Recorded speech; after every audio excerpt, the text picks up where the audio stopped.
怖いか？違うな。遊んで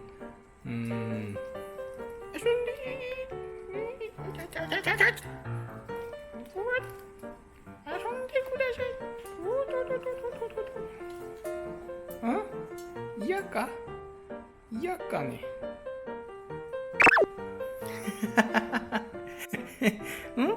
触ってないよ。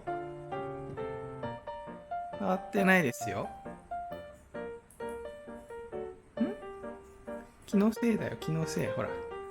触ってないよ。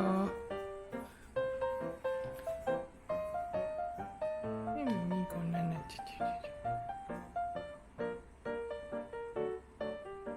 目開いてるよね。触ってますよ。今は触ってる。触ってます。いいの？オッケー？気づいてる？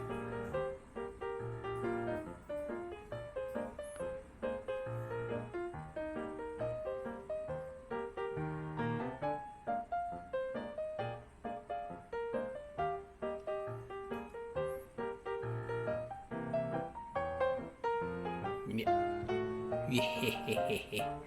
どうだ、顎の下、ええじゃろ。嫌か？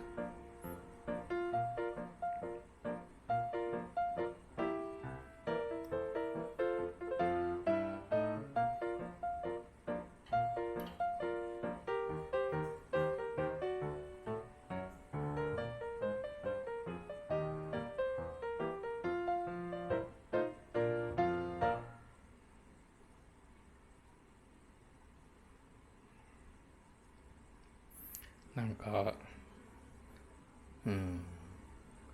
怒る基準がよくわかんないね。これは怒んないの。